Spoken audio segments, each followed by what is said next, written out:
Bharatiya Janata party और कांग्रेस जैसी सरकार में जुल्म जाति इतनी बड़ी है कि सीमा से बाहर है। इस जुल्म जाति का अंत करने के लिए इस बहुजन समाज पार्टी को सर्व समाज का समर्थन है और सर्व समाज के समर्थन से इस अम्बा विधानसभा के अंदर हम विधायक बनाकर भोपाल भेजाने का काम करेंगे। मुरैना जिला में कैसा प्रदर्शन करने आ रही है बहुजन समाज पार्टी? मुरैना जिले में ही नहीं, पूरे प्रदेश में आप आने वाले समय में प्रदर्शन को देखेंगे।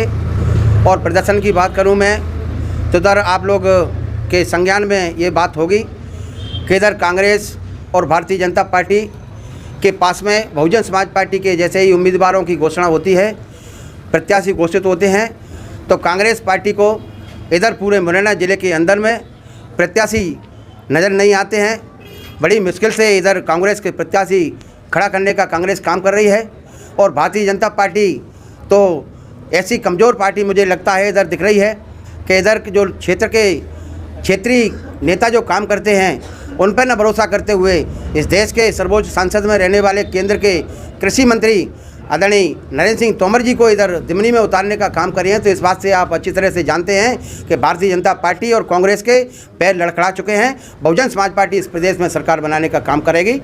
ऐसे में आप लोगों से सहयोग चाहते हुए मैं आपसे प्रदेश की जनता से अपील करता हूं कि ऐसी सरकार को उखाड़ फेंकने का अब समय आ गया है। मैं आपसे जानना चाह रहा हूं, जो अपने बीएसपी के कैडर चलते थे आज से 10 साल पहले, वो आजकल ये कैडर क्यों बंद करा दिए गए? जो अन्याय अत्याचार और ज़्यादा बढ़ रहा है उसके लिए आप कुछ क्यों नहीं कर पा रहे? इसलिए मैं जानना चाह रहा हूँ आपसे। देखो, कैडर कैंप का आपके बीच में मैं बात रखूं तो मुझे लगता है कि जब भी बहुजन समाज पार्टी किसी भी विधानसभा या किसी पोलिंग और सेक्टर पर जब कैडर का काम करती है तो सम्मानीय परम पूज्य मान्यवर साहब कांसीराम जी के समय से लेकर आज तक हम खासकर मीडिया को अपने कैडर कैंप से थोड़ा सा दूर रखते हैं।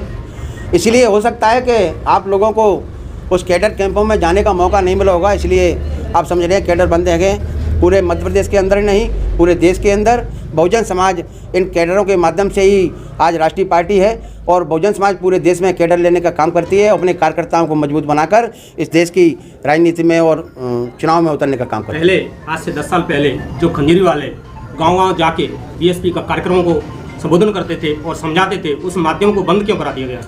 नहीं, बहुजन समाज पार्टी कभी ऐसे कार्यक्रम को न तो बंद कराती है, ये आप लोगों की सोच है। बहुजन समाज पार्टी हमेशा ऐसे कार्यकर्ताओं को बहुत बढ़ावा देती है, मान सम्मान करती है।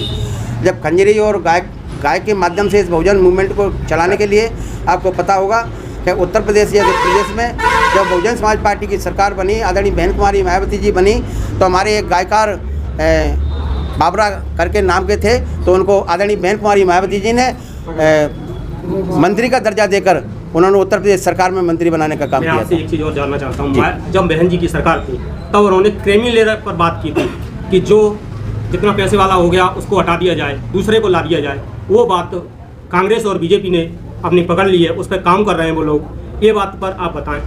बहुजन समाज पार्टी चाहे क्रीमी लेयर हो, चाहे और भी आरक्षण का मुद्दा हो, चाहे शासकीय जन प्रमोशन में आरक्षण का मुद्दा हो, हमेशा बहुजन समाज पार्टी ने इस देश के सर्व समाज के लिए किसी भी प्रकार का अगर उनके खिलाफ में कोई मुद्दा है, उनके विरोध में मुद्दा है, तो हमेशा सबसे पहले बहुजन समाज पार्टी आदरणीय बहन कुमारी मायावती जी ने इस मुद्दे को संसद में भी उठाने का काम किया है। और आपको पता होगा कि इस देश के अंदर में जब हमारे लोगों पर जुल्म और अत्याचार होता है, उसके लिए आदरणीय बहन कुमारी मायावती जी ने संसद में अपनी बात रखने का काम किया, लेकिन संसद में उनको समय न दिया। इसलिए आदरणीय बहन कुमारी मायावती जी ने अपने लोगों के लिए अपने राज्यसभा संसद से उन्होंने इस्तीफा देने का काम किया था और बोला था कि जब मैं अपने लोगों के लिए, अपने लोगों की लड़ाई, अपने लोगों की भलाई के लिए मैं अपनी या संसद में बात नहीं रख सकती हूँ, तो मुझे संसद में रहने का कोई अधिकार नहीं है। ऐसी संसद में न रहकर मैं क्षेत्र में जाकर, गांव-गांव जाकर, रोड पे जाकर अपने लोगों की लड़ाई लड़ूंगी और उन्होंने इस्तीफा देने का काम किया था। जिला अध्यक्ष बताइए कितनी सीट लेकर आ रहे हैं आज जिले में? जिला मुरैना में खास करके